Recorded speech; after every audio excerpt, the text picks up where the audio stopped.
Episode dimulai. Laksmi menatap Mangal dengan cemas dan berkata, "Kak, mengapa kau terlihat begitu sedih? Apa ada sesuatu yang terjadi?" Mangal berusaha menutupi perasaannya dengan senyum tipis, dan mengatakan, "Laksmi, aku baik-baik saja, kau terlalu khawatir padaku." Laksmi mencondongkan tubuhnya dan kembali memastikan dengan berkata, "Kak, apakah semuanya benar-benar baik-baik saja? Kau terlihat seperti menyimpan sesuatu dariku. Kau tak perlu khawatir, Kak. Karena kau akan segera menjadi pengantin kembali, tentu perasaanmu bercampur aduk kan." Sementara di sisi lain, Kusum dengan serius mengatakan, "Adit, ini bukan sekedar pesta atau kesenangan belaka, ini adalah kesempatan lain bagimu untuk memperbaiki semua yang pernah kau hancurkan. Jika benar kau menyesali kesalahanmu, maka lakukanlah segala sesuatu dengan sepenuh hati. Nikahilah Mangal dengan kejujuran, bukan dengan kepura-puraan, dan jangan menikahinya hanya demi mendapatkan maafku atau demi menjaga penampilan di mata orang lain. Kau harus menghormati pernikahan ini." Adit pun terdiam mendengar perkataan ibunya. Beberapa saat kemudian, Adit menghampiri Mangal dengan wajah penuh penyesalan, dan mengatakan, "Mangal, aku ingin berbicara denganmu." Laksmi segera pergi meninggalkan Mangal dan Adit. Adit berkata, "Mangal, aku tahu aku sudah sangat menyakitimu, aku tidak pernah ada di sisimu ketika kau benar-benar membutuhkanku. Aku ingin kau tahu bahwa aku ingin berubah, aku tidak bisa menghapus masa lalu, tetapi aku ingin kita memulai awal yang baru. Aku berjanji akan jujur denganmu dalam pernikahan ini. Aku akan berusaha memenuhi semua janji yang dulu pernah kuabaikan padamu." Tiba-tiba, telepon Adit pun berdering, namun yang mengangkat justru Akshar, dan dengan polos ia mengatakan, "Halo, ini siapa?" Soumya berkata, "Akshar, berikan telepon itu pada ayahmu." Adit pun segera mengambil teleponnya, dan dengan dingin Adit mengatakan, "Soumya, tolong jangan meneleponku lagi, aku sibuk dengan urusanku sendiri." Soumya pun menahan air matanya, dan mengatakan, "Aku sedang sakit,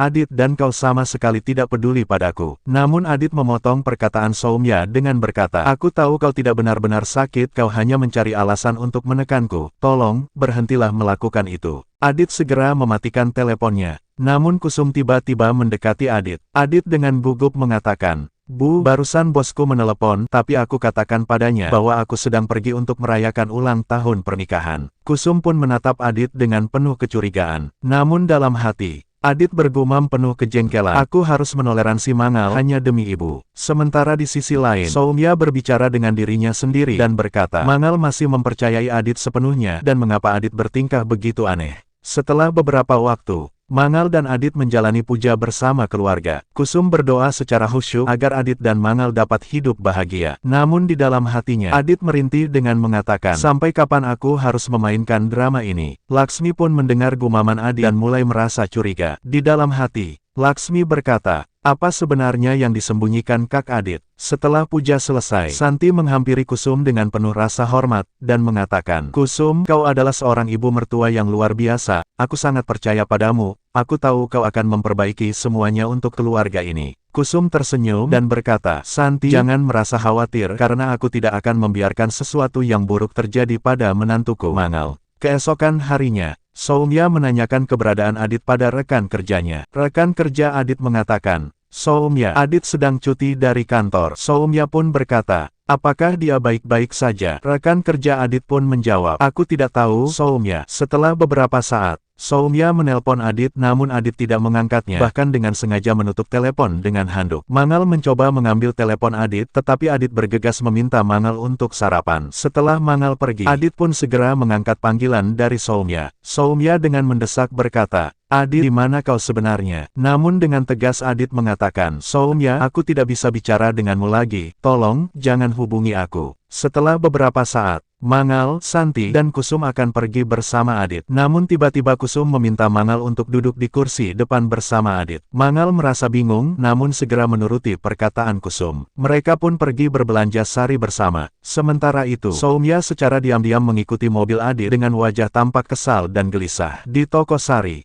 Kusum meminta Adit memilihkan sari untuk Mangal. Adit pun menolak semua sari mahal dengan alasan tidak menyukai desainnya. Namun Laksmi memperhatikan bahwa Adit hanya memeriksa harga sarinya. Laksmi semakin curiga dan bergumam, "Mengapa Kak Adit berbohong? Ada apa sebenarnya?" Tiba-tiba, Soumya masuk ke toko sari dan melihat Adit dan Mangal di sana. Namun Santi segera menghampiri Soumya, dan dengan curiga berkata, "Apa yang kau lakukan di sini, dan bahkan kau tidak memakai sari?" Soumya tersenyum canggung dan mengatakan, Aku datang untuk membeli hadiah untuk temanku dan bolehkah aku bertemu Mangal dan Adit? Namun Santi dengan tegas berkata, tidak, karena mereka sibuk berbelanja untuk pernikahan. Dan dengan penasaran, Soumya mengatakan, Bi, berbelanja untuk persiapan pernikahan siapa? Santi dengan singkat berkata, untuk pernikahan putriku, Lipika. Soumya pun tersenyum puas, dan mengatakan, Bi, kalau begitu biarkan aku mengucapkan selamat padanya. Namun Santi melarang Soumya dengan berkata, tidak, Soumya, kau harus menjauh dari keluarga kami, dan yang terpenting kau harus menjauh dari Adit dan Mangal.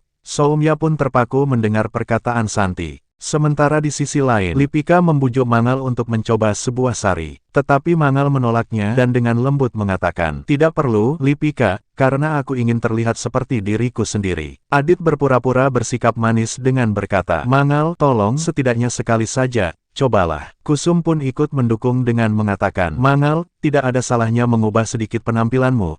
Coba saja dulu, siapa tahu kau menyukainya. Sementara Soumya yang melihat dari kejauhan menjadi semakin marah, dan hatinya terbakar cemburu. Ketegangan semakin memuncak, ketika Mangal masuk ke ruang ganti. Karena tiba-tiba, lampu di ruang ganti menyala terang, dan dalam sekejap, ruangan itu terbakar hebat. Pintu ruang ganti pun terkunci rapat dan Mangal terjebak di dalamnya.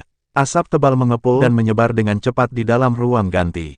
Mangal yang berada di dalam menjadi panik dan berteriak minta tolong. Sementara semua orang bergegas keluar dari toko sari. Di luar toko, Kusum menoleh dengan mata penuh air mata, memohon, Adit, tolong selamatkan Mangal, jangan tinggalkan dia di dalam. Namun Adit dengan bingung berkata, Bu, aku tidak bisa masuk ke dalam, sebentar lagi pasti akan ada alat pemadam kebakaran yang datang. Kusum mengguncang tangan Adit dengan putus asa, dan mengatakan, Adit jangan hanya berdiri, pergilah ke dalam, anakku, selamatkan Mangal. Sementara di dalam, Mangal semakin lemah. Dengan suara hampir tak terdengar ia berkata, tolong, aku tidak bisa keluar dari sini. Mangal pun pingsan di lantai yang panas. Tiba-tiba, Laksmi yang berdiri di sana tak mampu menahan diri lagi. Dengan keberanian nekat, Laksmi berlari masuk menembus asap dan berteriak memanggil Mangal. Sementara Kusum menjerit, Laksmi, jangan masuk. Itu berbahaya. Namun Laksmi tidak mendengarkan Kusum dan tetap masuk ke dalam toko. Melihat hal itu, hati Adit pun bergejolak. Meskipun penuh keraguan, Adit akhirnya bergegas masuk mengikuti Laksmi. Soumya yang menyaksikan kejadian itu dari kejauhan terperangah karena tidak percaya bahwa Adit benar-benar masuk ke dalam toko untuk menyelamatkan Mangal. Beberapa menit yang mencekam pun berlalu. Dari balik asap,